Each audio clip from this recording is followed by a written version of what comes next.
We are Pro Cannabis Media. Stormy Simon is the new High Times CEO, and you know, she might just be the right person at the right time. Simon helped build Overstock.com into a $2 billion company as she rose through the ranks based on performance, starting as an entry-level account executive. Her story is compelling, and now she's on In the Weeds with Jimmy Young. Don't look now, but it's a whole new world of weed out there. Pot is flower, it's Bruce Banner and Blue Dream. You've got bongs and dabs, resin and shatter, vaping and edibles, new terms, new strains, and new ways to use cannabis sativa, the plant.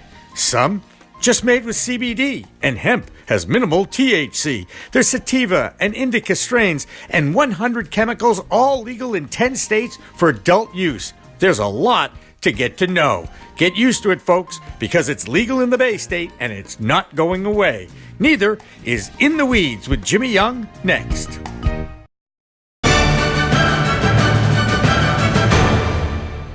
Revolutionary Clinics is just one of 49 medical cannabis dispensaries in Massachusetts, but there's a reason why it's one of the most popular. It's their patient-first philosophy. All day long, they teach, they educate, they communicate about this complicated plant called cannabis sativa. That's true whether you visit their Cambridge location in Fresh Pond at 110 Fawcett Street or at 67 Broadway in Somerville. Revolutionary Clinics, where the patient comes first. Hi everyone, welcome to another special edition of In the Weeds with Jimmy Young, on location here in Las Vegas, Nevada. That's right, the adult entertainment capital of the world, and it's actually party central here because MJBiz Con, the largest cannabis business convention, is here this week in Las Vegas, and we, as Pro Cannabis Media, are very happy to be sponsors of the Women in Cannabis Conference, also in Las Vegas, Nevada. Joining me here on the set is Stormy Simon. Her story is so compelling, I said, you have to sit down with me, please, and thank you very much for joining me. Thanks for letting me sit down with you. Stormy, I don't know where to begin with you, whether Utah in 17 or, I don't even know how to begin this interview other than to say I so respect the female who doesn't have a choice when it comes to, first of all, childbearing, and also child raising. That's right. And it's one of the things that I've always marveled at. Single women who have to raise their own children, play the role of breadwinner, play the role of father, play the role of the whole 9 yards. Yeah. So I bow down to you. Thank you so much. I deserve that. Yes, you do. Yes, you do. Can you give us just a quick overview of your story, a little bit? Sure. Well, it's a long one. I know it I'm is. getting up there. I know you are. That's my line. You start like at 6 months old, or you want to start about 16? 16. 16. Okay. Just single mom. 17 years old, and found in Utah. Yep, was in the great state of Utah, and found myself, in the situation of I've got a baby, I'm graduating high school, and what am I going to do next? And the truth is, you figure it out. So I appreciate all those things that you said, because all those things are true. Right. Because you have no choice. You have no choice. So at 21, I'm divorced with 2 children, and you really have to succeed. Not having food for the kids wasn't an option, not making it wasn't an option, and so that's how you get through it. And you talked a little bit about the relationship you had with your mother. I know a few times you were afraid she was going to kill you, but mothers don't do that. They nurture and love unconditionally. What about that relationship that you had with your mom? Oh, my mom nurtured and loved, and she would kill me. My mom had a very tough way about her, and she spoke tough, and everyone would say, I think your mom's mad, and she wasn't. It was the way that she spoke, always clear. I always knew where she was coming from, even if she was mad, and I think as a result, all of us kids are the same way, much to her detriment. But my mom was great. She taught me to believe in myself and be strong, and she told me every day that I was smart. And beautiful? No, she told me I was smart. Okay, good for you. A lot. Sorry. My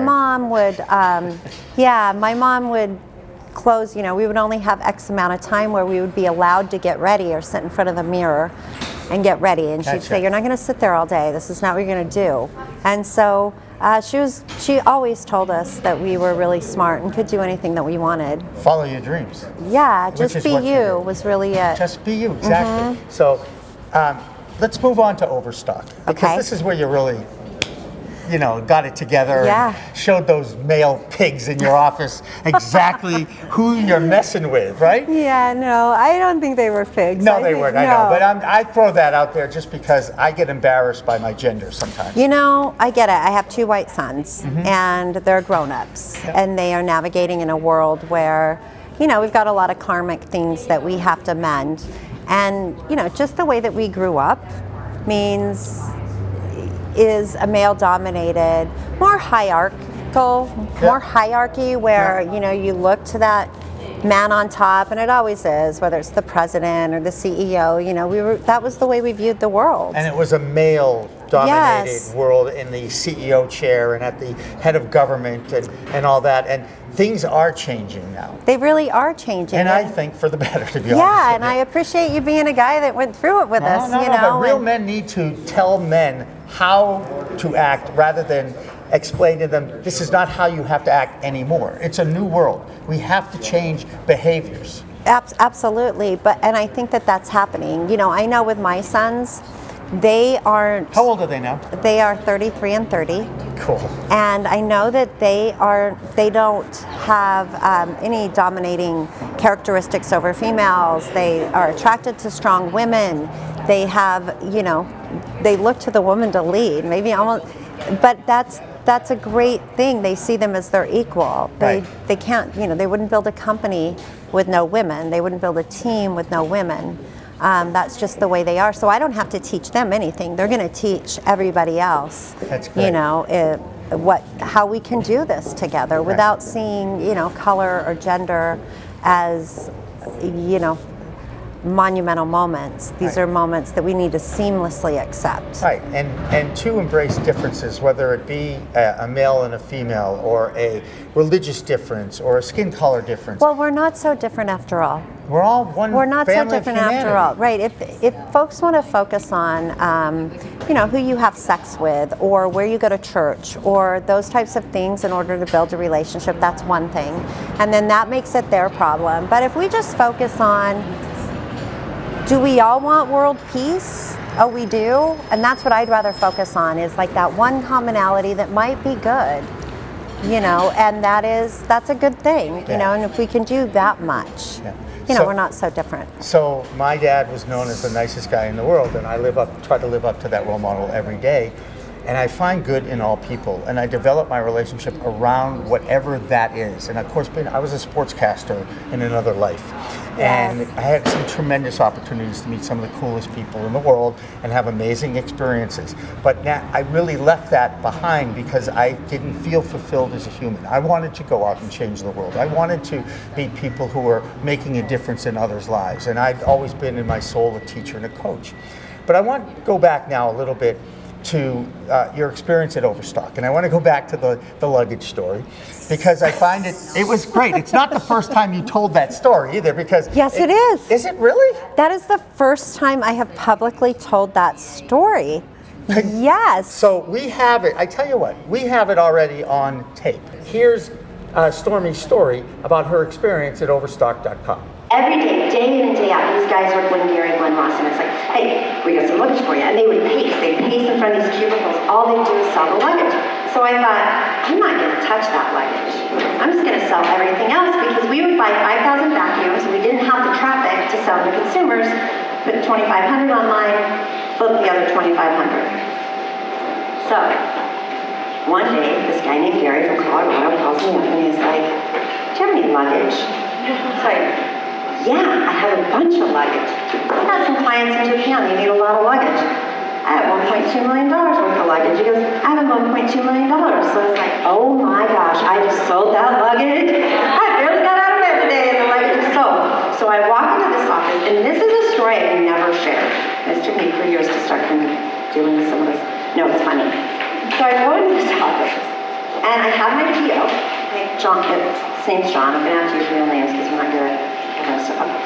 He was this awkward manager, great guy, best salesman ever. And then they made him a manager. So there's a lesson for you there. So John, I go in and I'm like, I just sold the luggage. He's like, that doesn't make sense. Well, I did. I just sold the luggage. I got a PO. Story, and there's this other guy in the room named Ivan. Ivan's from Colombia. English was a second language, which is important later in the story. So John goes, Stormy, I'm going to have to hand this over to Ivan. Ivan's going to take the deal and close it for you. And I said, close it for me? It's the PO. The deal's closed. So what do you mean? He's going to make, well, I think it's best if Ivan called Gary. And I was like, for what purpose?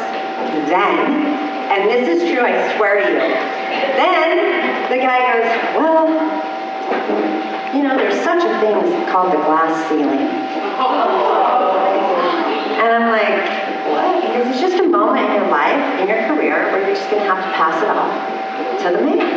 The guy, I didn't say the man, but the guy. And I said, what do you mean? Because I did know what the glass ceiling was. Of course I'd heard of it.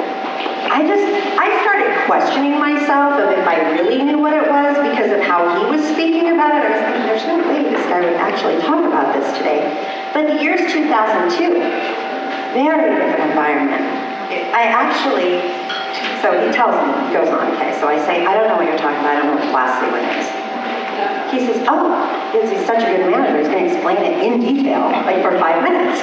Well, there's this moment. He goes, like, imagine you and all your friends, all your girlfriends, your little serious girlfriends working, looking up, and you can see the men. You can see them through the ceiling. I know it's unbelievable. You see them through the ceiling, but you can't go there. You'll never get there because that's just how it works. And I was like, oh. Okay, yeah. And so Ivan, English is the second language, is like, yes, yep. And he's agreeing with John, he's right there with him. It's Friday night, I go home. Saturday I come back because I have to close the deal, right? And the CEO is there. And I say, Patrick, I'm really concerned about this commission. I think of that mindset back in that day too. My first conversation wasn't, hey, this dude just talked to me about the glass ceiling in detail. It was, it's going to help with my commission because that was my concern. You know, I think I grew up in a way, in an era where I almost participated in Me Too because I didn't stand up for it. So that was my concern, was am I going to get this commission? We're talking and I said, well, it all came through something to do with the glass ceiling and he told me all this. And of course the guy's like, I don't believe you. Because how could you? It's unbelievable. And I said, well, you should double check because you're going to find out it's true. Ivan, to his credit, went to the library that night, because you still went to the library a while ago, and got books about the glass ceiling. And so he called the CEO and said, I think something really crazy happened in the office. You know, like we had this conversation. So to his credit, he did make it right. After that, John wasn't fired. He stayed on for a bit. We did some counseling. Seriously, I had to go to counseling again at work. And what I started doing was kicking John's ass every day the minute I picked up that phone. I kicked John's ass. I sold more stuff than I ever dreamed in my life. And that job that I hated became a mission to outperform till that guy didn't have a ceiling, floor, wall, sidewalk, grass, nothing. He couldn't stand on nothing. Because I made sure every day when I went in, I looked at the training program and thought, I could do better than that. And then I did. So then I think, I wonder if I tried this, if it would work. And then it did. And then by that time, I had just done a really good job, sold a lot of stuff, and I became the boss. And I was managing 30 people, and I built that department to $25 million within 18 months. So thank you, John. What did we learn from that experience about behaviors and the hierarchy? Okay, first of all, Go ahead. I just told that story to a group of women. Yeah. That I wasn't like, I think I'm blushing. I have this really thing with vulnerability. I think it's funny because it's okay. It's the truth. Right. What did I learn about management. hierarchy? Hierarchy. Yeah, people of authority. Well, I hope, and I don't know if you show the whole thing or how it comes out, but I believe I said something about it just was the way it was, which was, how did I think about it? The same I'd always thought about it. It was the same. It wasn't like... But you had to overcome their resistance to you and what you did. Yes, in its entirety. Right. But it was just the way it was. Like, it wasn't surprising that that position would come into me and say, we're going to take this from you. It was almost, I didn't even know that's why I say my participation in the Me Too movement. Yeah. I didn't know to stand up and say something. Because you didn't. Right. Because it wasn't done. Well, you didn't. Right. It was the way that it happened. It wasn't a right or wrong. Mm-hmm. You didn't stand up. Right. That's a different perspective. It's interesting. We're about 20 years apart. I'm doing quick math here. I grew up in the protest era in the 60s and 70s, and we grew up standing up and protesting everything, because back then it was bad. Yeah. Okay? And here we are 50 years later. I'm not quite sure how far we've actually We evolved. hashtag it. Yeah, we hashtag it now. Yes, it's a new protest. There you go. That's right, there's a protest. But I just wonder now, the examples that you've set, you're embracing the Me Too movement, and if you could talk to, instead of a whole bunch of rooms like you had upstairs of what I consider to be age-appropriate women, young women in their teens, having to go through what you do, what's some of the advice you might give to them? Well, my hope is that they're managing it themselves. Mm-hmm. And some of these teens that I have met are. Mm-hmm. Some of the young women, in their 20s are. Scares me, and especially with my sons, how far we're able to take that. And I would never, I would never think that a woman would make a claim that wasn't true. These are monumental claims. And I just don't buy that. I would not turn my life upside down for something that wasn't true. So that's first, Right. Of course that's what's happening. Yep, and we tell true stories, so it kind of fits with what our mission is here at Pro Cannabis Media. Let's move ahead a little bit. Let's turn up the clock about 10 years. Where are we going to be, do you think, as a nation? Are we going to see federal decriminalization? Are we going to see federal legalization? There's becoming more and more acceptance, and the stigma is getting beat up against, if anything, and coming down.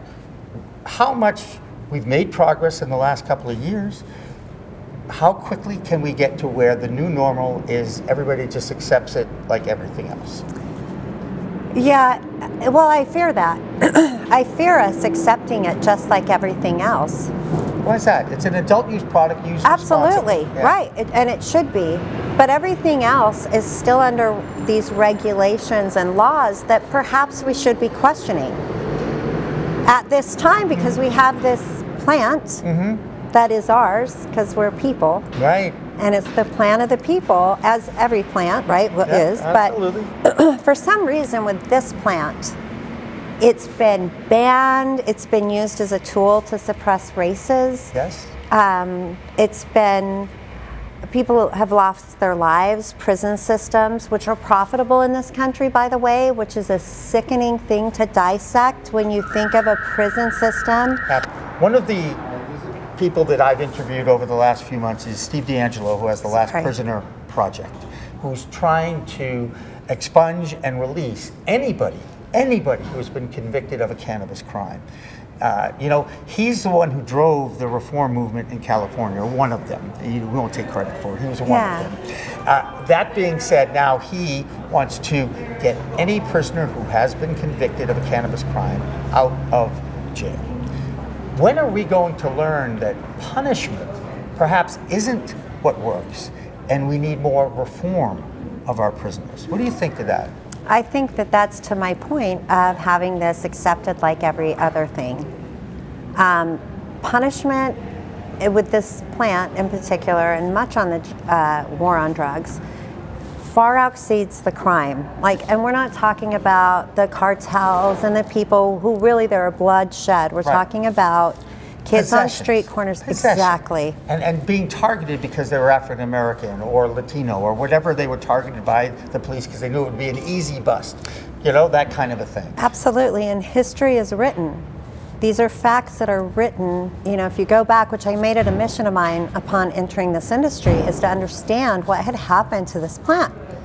And it's horrible. It is horrible. It's horrible, but it's written. And so the ways that it happened and the words that we say when we say that the prisons are filled with African Americans, it's not because they're bad people. Right. There's a reason why it is, and it's a calculated reason. And even though maybe today it's a habit or we're taught to, whatever those reasons are, it started at one point. And it kind of started with the plant. A lot of it did. And it's tragic. But the point is, you know, there's absolutely no reason for some of the punishment control that we have. Now, do I think we need to be good citizens? Absolutely. Are there laws? Yes. In Singapore, if you spit on the ground, you could be caned. It's something like that. It's pretty extreme. Extremism is good anywhere. When you measure, you know, by whatever the report is of whether Singapore is happy as a country, they rank in the top 5. Why would that be? Because they know exactly what they have to do and what The boundaries are in place for them. Like a parent, you always set harsh boundaries in the beginning because it's easier to ease up. Yes. And I think the same thing's actually happening with cannabis regulations in the new states. Like Massachusetts, we've only had adult use cannabis recreational availability for a year. Right. The voters, by the way, did it in 2016, and it took them to 2018 to get it launched. And they did it. And they did it, and it's done. And it is a new normal, and we are making progress. But I do see the same thing you do. Someday, I do think we will be going after those laws and regulations and changing them perhaps more in 10 years than they are now. And of course, we'll also have a little bit different representation in our governments because we're going to be turning over a lot of people. That's exactly right. When you said, what was it, in 10 years? Yeah. In 10 years, people like my sons will be in office. Right. In 10 years, we won't have to fight it because the children we raised will be doing it. That's a beautiful 10 years. That's and you have been a beautiful story to share with our listeners and our viewers. Thank you. And it's been a pleasure to meet you, and thank you for joining the Women in Cannabis Conference here in Las Vegas. That is Stormy Simon. Once again, remember, it's a whole new world of weed out there. Use it responsibly. For Stormy, everybody here, Annie Epley and Stacy Thompson, my videographer Dan French, producer of the day, Elizabeth Dameron. I'm Jimmy Young. Thanks for listening and watching In the Weeds. Don't look now, but it's a whole new world of weed out there. Pot is flower, it's Bruce Banner and Blue Dream. You've got bongs and dabs, resin and shatter, vaping and edibles, new terms, new strains, and new ways to use cannabis sativa, the plant. Some just made with CBD, and hemp has minimal THC. There's sativa and indica strains, and 100 chemicals, all legal in 10 states for adult use. There's a lot to get to know. Get used to it, folks, because it's legal in the Bay State, and it's not going away. Neither is In the Weeds with Jimmy Young next.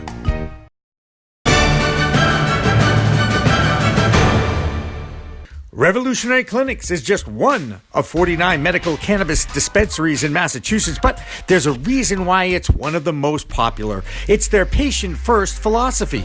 All day long, they teach, they educate, they communicate about this complicated plant called cannabis sativa. That's true whether you visit their Cambridge location in Fresh Pond at 110 Fawcett Street or at 67 Broadway in Somerville. Revolutionary Clinics, where the patient comes first. We are Pro Cannabis Media.